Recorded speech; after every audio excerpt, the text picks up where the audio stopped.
अगर ममता हार गई तो उनके जितने गुंडे बसे हुए हैं वहाँ। लगातार ममता बनर्जी की तरफ से कहा जा रहा है कि हमें उनकी कानूनी कार्रवाई पर भरोसा नहीं है कि मैं अगर चाहूँ तो 1 सेकंड लगेगा अगर एक कौम हमारे इशारे पर काम करता है। SIR को लेकर जो बवाल हुआ उसमें 7 न्यायिक अधिकारी को बंधक बनाया गया। खेला हो वो खेला हो वो खेला वो बार बार वो स्टेज से बोल रही हैं। ये खेला का एक पार्ट है। आपको शादी विवाह करना है, मरनी जीनी का जाना है तो वो सिंडिकेट से परमिशन, मतलब वहाँ सरकार नहीं चलती है। जो आदमी वोट देकर निकलता है उनका उंगली सूंघता है। अगर TMC को वोट देगा तो इत्र का गंध आ रहा है कि नहीं तेरे उंगली से, अगर नहीं आ रहा है। नमस्कार, मैं तमन्ना। अभी हमारे साथ है सीनियर एडवोकेट ध्रुव कुमार जी, जिनसे हम पश्चिम बंगाल के मालदा में जो SIR को लेकर बवाल हो रहा है, 7 न्यायिक अधिकारियों को बंधक बना लिया गया, उसके बाद जो चुनावी रैलियां हो रही है, चुनाव का जो रुख है, उन सब चीज़ों को लेकर बातचीत करेंगे। जो लोगों को बंधक बनाया गया, जहां पे न्यायिक अधिकारियों को बंधक बनाया गया, क्या वहां पर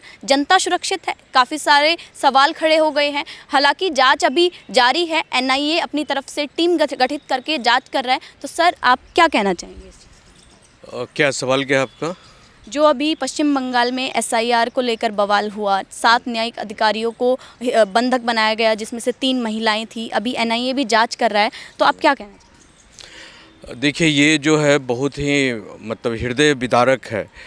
और ये सबसे बड़ी बात ये है कि डेमोक्रेटिक वर्ल्ड में अगर इस तरह की हालात अगर बन गई जो बंगाल की हालात है, ऑनरेबल सुप्रीम कोर्ट ने जो है ममता बनर्जी की सरकार को, ममता बनर्जी को खासकर बहुत ज़्यादा राहत दी। केंद्र सरकार ने भी इनकी बार बार गलतियों को ओवरलुक करते हुए, दूरंदाशी करते हुए भी इनको बहुत ज़्यादा राहत दिया गया। इनके प्रेसिडेंट रूल नहीं लगाया गया बंगाल में। लेकिन ममता बनर्जी इस पूरे घटनाक्रम को जितनी बार इन्होंने अपराध दर अपराध दर अपराध दर अपराध दर अपराध हर सेक्टर में, चाहे वो डेवलपमेंट का पैसा खजाना लूटना हो या विद्यालय और अपॉइंटमेंट के थ्रू लूटना हो, कोल घोटाला के थ्रू लूटना हो या अन्य तरह की जो है सिस्टम से जो है विरोध कर कर सिस्टम को ठेंगा दिखाना हो, और जो जितनी भी वहाँ पर जो है सुप्रीम कोर्ट से लेकर, राष्ट्रपति से लेकर, प्रधानमंत्री से लेकर, CBI से लेकर, ED से लेकर, किसी को कुछ नहीं समझना और सिर्फ अपने को जो है क्वीन विक्टोरिया समझकर जो I am the government, I am the ultimate and what ever I want I can do it. और सिर्फ एक कौम, वो जो बार बार अपने बयान में भी कई बार जो है मंचों से बोल चुकी हैं कि मैं अगर चाहूँ तो 1 सेकंड लगेगा अगर एक कौम हमारे इशारे पर काम करता है बंगाल में, अगर मैं एक इशारा कर दूँ तो हिंदुओं तुम्हारी जो है सफाया हो जाएगा। बिकॉज ओवैसी के जो लोग हैं, उनके जो अकबरुद्दीन एंड उनके बड़े भाई, ये तो अपने भाषण में बोलते थे कि 15 मिनट का अगर मुझे पुलिस हटा दो तो मैं पूरे हिंदुओं का, सनातनियों का कत्ल कर दूंगा, सुहा कर दूंगा। लेकिन ये तो उससे भी आगे बढ़ गई। ये तो कहती हैं कि 1 सेकंड में मैं सारा चीज़ सिस्टम को सुहा ख़त्म कर दूंगा। तो ये basically she has gone haywire, and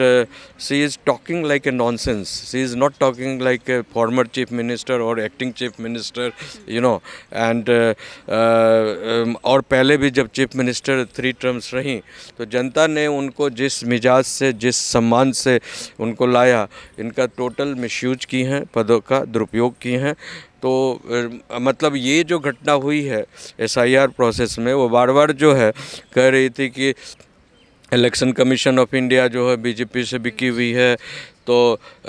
मतलब प्रधानमंत्री जो है काम नहीं करने दे रहे हैं, तो होम मिनिस्टर काम करने नहीं दे रहे हैं, CBI डिस्टर्ब कर रही है, ED डिस्टर्ब कर रही है, सारा चीज़ जो है। तो जो ऑनरेबल जस्टिस बागची साहब ने और ऑनरेबल जस्टिस CJI साहब ने कहा कि ठीक है, there is a trust, there is a deficit of trust between Mamata Bengal, west Bengal government and the Election Commission of India. So we are appointing the judges, to intervene between and take this, the SIR process to be handled. तो sir, जो SIR को लेकर जो बवाल हुआ उसमें 7 न्यायिक अधिकारी को बंधक बनाया गया, तो ये क्या लगता है, क्या ये सोची समझी साजिश थी या फिर ये जनता का आक्रोश था? क्योंकि अभी जो मास्टरमाइंड पकड़ा गया है मुफ्करुल इस्लाम, उसका भी AIMIA से संबंध निकला। देखिए, मैं आपको बता दूं, ये जनता का कोई आक्रोश नहीं है, ये सेल्फ डिज़ाइंड ये सारा प्रोटेस्ट है, और ये जो टीएमसी के इशारे पर ही सारा हुआ है। और उनको पहले से ट्वीट कर दिया गया था कि बेसिकली एसआईआर प्रोसेस को डिटर करना है इनको, मतलब पूरी ये कही ना कि आमी खेला करबो, आमी खेला करबो, खेला हो वो बार बार वो स्टेज से बोल रही हैं। तो ये खेला का एक पार्ट है, उनका जो एपिसोड है खेला होवा। तो जजेज को भी हॉस्टेज बना लेना, सुप्रीम कोर्ट को भी ठेंगा दिखा रही है, सारे सीबीआई एंड ईडी वीडी सबको ठेंगा दिखा रही हैं। प्रधानमंत्री को कहती है कि घुसने नहीं देंगे, तो इनको अमित शाह होम मिनिस्टर केंद्रीय कहती है कि हम होटल से निकलने नहीं देंगे, और सबको बंधक बनाकर भी जो है सीबीआई को बंधक बनाकर हाजत में बंद करवा देती है। ईडी वाले जाते हैं तो उनके हाथ से सारा सीज्ड मटेरियल को छीन कर उल्टा केस कर देती है उन पर। तो वो उनको लगता है कि पूरी जो बंगाल की जो संसदीय है या बंगाल का जो सिस्टम है सब मेरे मुट्ठी में है, चाहे ऑफिसर्स हों या जो जितनी भी जो मैकेनिज़्म है, जो एडमिनिस्ट्रेटिव मैकेनिज़्म है या सिस्टम है, सारा उनके द्वारा ही कंट्रोल होना चाहिए। भले ही इलेक्शन कमीशन ने टेक ओवर किया है, लेकिन जिस तरह राहुल गांधी भी बार बार कहते हैं कि सिस्टम सरकार किसी की हो, लेकिन सिस्टम कांग्रेस की चलेगी, राहुल गांधी की चलेगी। तो मैं पूरे देश में आग लगा दूंगा अगर मोदी जीत कर आते हैं, तो कर ही रहे हैं, जहाँ तहाँ दंगा करना, झूठ बोलना, पूरे जो है कूल सिस्टम को बिगाड़ना, अर्थव्यवस्था को गलत बता देना, पूरी दुनिया में वो चाह रहे हैं। तो उसी गैंग की जो है एक जॉर्ज सोरेस का गैंग है जो बड़ा पैसा दे रहा है, भारत में पंप कर रहा है और पूरे व्यवस्था को तहस नहस करने की भारत को, उसमें Mamata Banerjee one of the head हैं उसमें। ममता बनर्जी ने अभी इसी मामले को लेकर उनका बयान आया कि उन्हें पुलिस की जांच पर, एनआईए की जांच पर कोई भी भरोसा नहीं है। वो ये सब जो बवाल है वो बीजेपी की तरफ से कराया गया है, तो इस चीज़ को आप कैसे देखते हैं? देखिए, मैं आपको ये बात साफ साफ बता दूं कि 100% वो खुद बोल रही हैं कि बंगाल में एक कौम ऐसा है जो हमारे इशारे पर काम करता है। तो उनको ये ट्विटर कर दिया गया कि जब आप इतनी बड़ी घटना करोगे, जजेज को भी जो है आप हॉस्टेज बनाओगे, बंधक बनाओगे, एसआईआर के मुद्दे पर कि आपका नाम क्यों काट दिया गया, तो गलत थे तो काट दिया गया, उनकी कोई एविडेंस नहीं थी as per law, as per demand of the form 6 and 7 and 8 जो भी है वो, तो वो फुलफिल नहीं कर रहे थे तो उनको हटा दिया गया। तो अब सवाल है कि उनको पहले से ट्विटर था कि भाई अगर ऐसा होगा,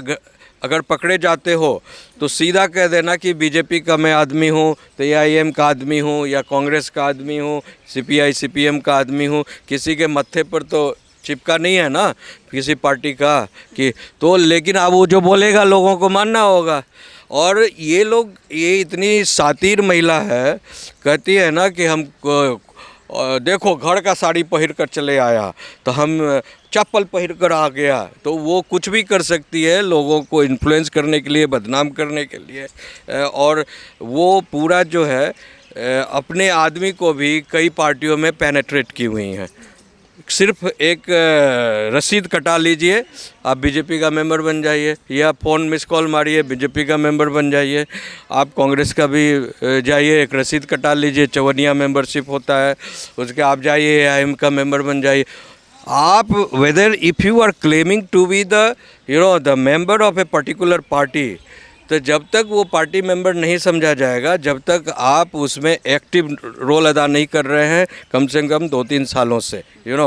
आप किसी को बदनाम करने के लिए आप एक प्लानिंग और साजिश कॉन्स्पिरेसी रचकर किसी पॉलिटिकल पार्टी का मेंबर बन जाओ कि भाई ये मेरा दुश्मन पार्टी है, पॉलिटिकल पार्टी है, लेकिन मैं इसमें घुसकर कुछ क्राइम करूंगा और इस पार्टी को बदनाम करूंगा, तो वो भी एक साजिश है, गहरी साजिश है। मेरे समझ से बीजेपी में जितने लोग जुड़े हुए हैं वो 100% प्योरली हार्ट से प्योर है, यू नो, माइंड से भी I mean on the right track काम करते हैं। और इस तरह की दंगा फसाद उनकी जो कल्चर नहीं है, सनातन में इस तरह की कोई कल्चर नहीं, चाहे वो किसी कास्ट के हों, किसी धर्म के हों, उससे कोई फ़र्क नहीं पड़ता है। One you have adopted the philosophy of BJP और सनातना और the NDA and all that, you know, they will not do such kind of nefarious activities what they have done, you know. जैसे कि सर अब 7 न्यायिक अधिकारियों को बंधक बनाया गया, जो जिसमें पुलिस की नाकामी थी, सरकार की नाकामी थी कि न्यायिक अधिकारियों को बंधक बनाया गया, तो जनता इसे किस तरीके से देखे, क्योंकि वो ही उनकी ही सुरक्षा पे बात आ गई, तो क्या जनता सुरक्षित रह पाएगी? देखिए, जनता बिल्कुल सुरक्षित नहीं है, खासकर हिंदू जो समुदाय के लोग हैं वेस्ट बंगाल में, सनातन समुदाय के लोग हैं, हिंदू है, जैन है, सिख हैं, इवन क्रिश्चियंस जो हैं वहाँ पर सुरक्षित नहीं है। तो ममता जी की टीएमसी की पूरी बड़ी हर गांव में सिंडिकेट बनाई हुई है, और वो सिंडिकेट के तहत जो है वो उनका पूरा जो अपना सिस्टम ऑपरेट होता है। आपको एक घर भी बनाना है तो बालू खरीदना है, सीमेंट खरीदना है, गिट्टी खरीदना है, सरिया खरीदना है, ईंट खरीदना है, तो भी उस सिंडिकेट के थ्रू खरीदना होगा। आपको शादी विवाह करना है, मरनी जीनी का जाना है, तो वो सिंडिकेट से परमिशन, मतलब वहाँ सरकार नहीं चलती है, समझे ना। उनका एक जो है दबंग सिंडिकेट के थ्रू ही, दबंग सिंडिकेट को ही समझ लीजिए वो सरकार है। तो ममता बनर्जी के बारे में जो एक लोगों को एक सिस्टम था, एक जो पहल आई मीन सोच थी कि she is a dynamic lady and all that, basically she is not dynamic lady, she is a conspirator and doing the conspiracy to convert and break the India and create a another country. जो बांग्लादेश 2 का लिए तैयारी कर रही हैं, और पूरे Bengal, west Bengal में जो बड़े पैमाने पर 2 से 2.5 करोड़ जो अवैध रूप से जो है बांग्लादेशी और रोहिंग्या घुसे हुए हैं, उनको सारे लोगों को वो कार्ड बना दी है, इलेक्शन कार्ड बना दी है, राशन कार्ड बना दी है, पासपोर्ट बनवा दी है, यू नो, और शौचालय दिस दैट सारी सुविधाएं दे दी है, फ्री में खाना पीना रहना हगना सारा चीज़ फ्री करो, और केवल वोट देते के समय पहले वो सारा सिस्टम करो। और उनका जो सिस्टम वो इंश्योर्ड इसलिए है, और इनकी प्रॉब्लम इसलिए है कि उनका बम गोली चलाने वाला, वोट मारने वाला, अवैध रूप से बटन दबाने वाला, सारे वही अवैध रूप से वो लोग हैं जो इत्र लगाना, यू नो, उस पर उनकी जो ईवीएम मशीन में जो उनका बटन दबाना होता है, तो उनका ये भी कहना है कि हमारे लोग जो हैं, जैसे ही बिकॉज हर पार्टी का एक बूथ का वो आदमी होता है, वहाँ पर बूथ एजेंट होते हैं, तो वो अपने पार्टी का जो बटन है उस हर ईवीएम मशीन पर बटन पर इत्र लगा देते हैं। और इत्र लगाने के बाद वहाँ अगर जो आदमी वोट देकर निकलता है, तो बाहर में जो उनके टीएमसी के जो एजेंट खड़े होते हैं, यू नो, उनका उंगली सूंघता है कि तुम अगर टीएमसी को वोट देगा तो इत्र का गंध आ रहा है कि नहीं तेरे उंगली से। अगर नहीं आ रहा है तो उनके साथ हत्या हो जाती है, लूट हो जाती है, और हर तरह का मतलब उसको जीवन त्यागना पड़ता है। इसके अलावा एक और वहाँ कई घटनाएं हुई है कि जैसे पिछले इलेक्शन में भी हुआ था कि हिंदुओं के घर जा कर जो टीएमसी सिंडिकेट के जो लोग हैं ममता बनर्जी के, वो आपको सफ़ेद कपड़ा बांटते हैं, खासकर महिलाओं को, यू नो, और कहते हैं कि तुम अपने मर्द को समझा देना और तुम भी समझ जा कि अगर टीएमसी को वोट नहीं मिला, हाँ, तो ये कल से सादा साड़ी पहने, यानी विधवा होने की तैयारी कर लो, विधवा होने की तैयारी कर लो, ये सफ़ेद साड़ी पहन के तैयार हो जाओ।